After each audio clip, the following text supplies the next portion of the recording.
friends. So I know you've been working really hard to private read and use all of your superpowers. You've been using your pointer power, where you point to each word when you read. You've been using reread power, where you go back and you reread if something doesn't sound right or look right.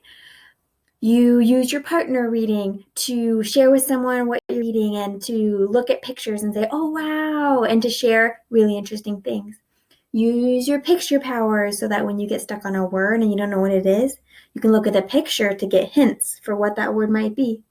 You use your snap word power by making sure you say snap words in a snap, not slowing down on them.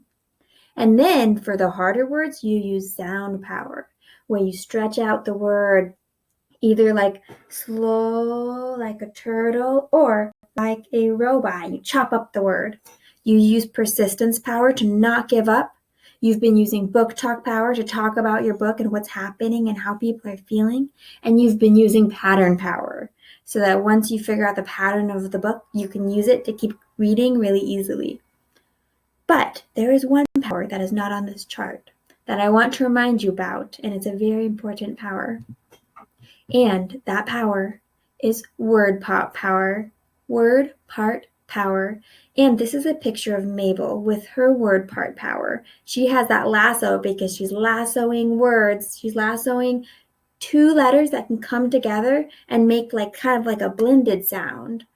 So she's using her lasso, and we're going to practice doing that today using our word part power so that when you go to read later, you'll be really ready to tackle all the words.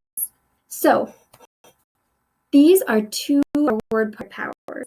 This word part power, do you remember what it is? What is it? It's at. At. Can you say at? At. This one is add. Add. A-T, at, A-D, add. We're going to just look at first. And I want to remind you, word part power is cool because it's a part of a word, and you can add another letter to make it into a whole new word.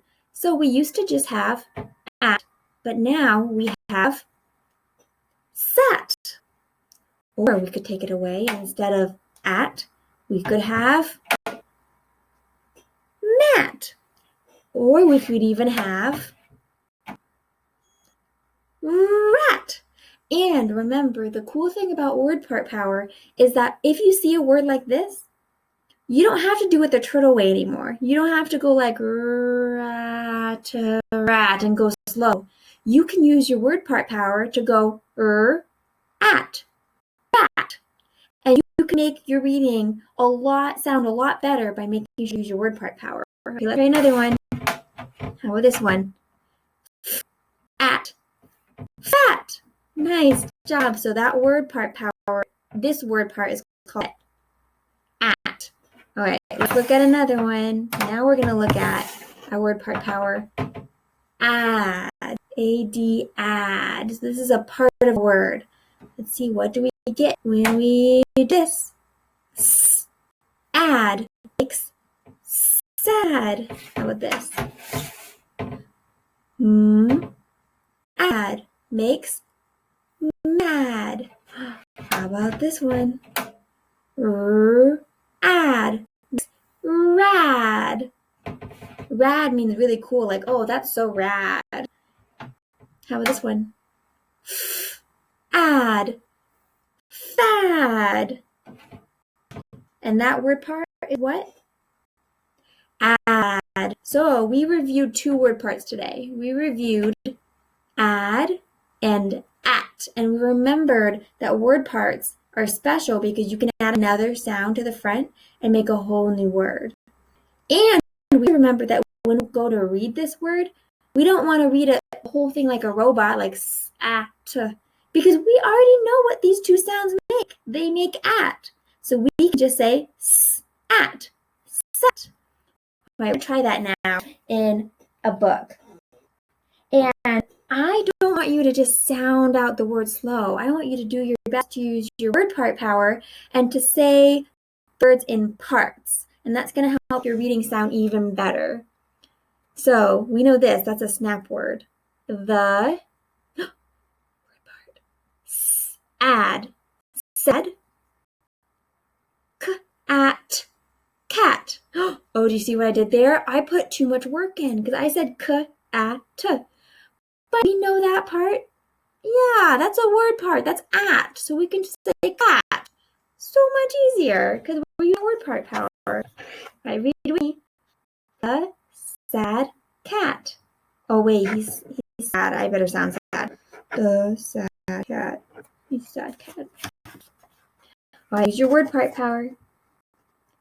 A cat saw a big rat.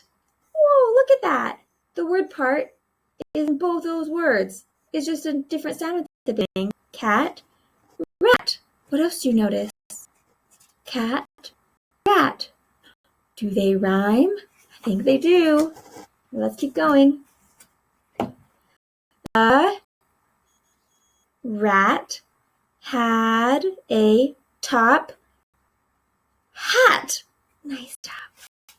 The rat had a red car. The rat had a red car.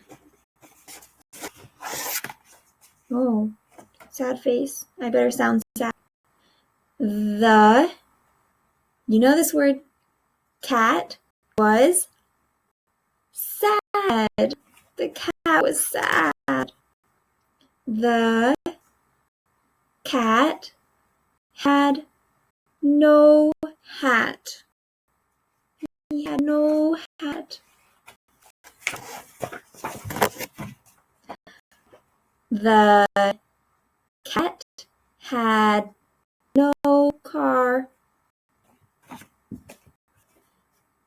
The rat had fun. Oh, the rat having so much fun. The cat is so sad though. The cat did not. The rat was sad for the cat.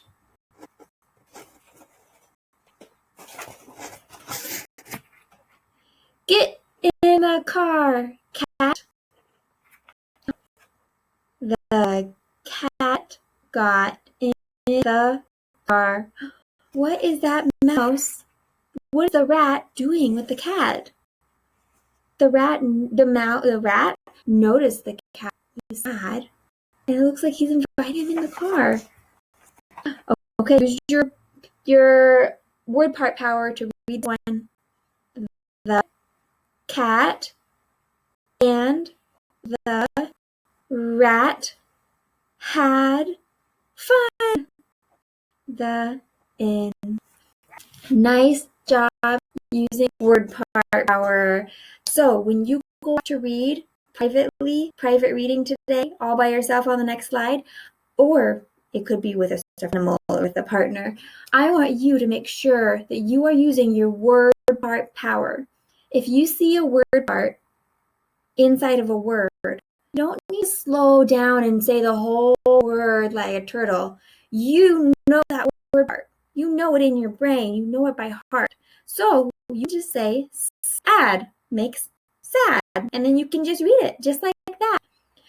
So I'm going to go private now while you private read, and I know rereading is really important, so I'm going to go reread this with Mabel right now, and you go read your books, and then when you finish them, then I want you to go and reread your books, because reading and rereading and rereading, your reading is even better.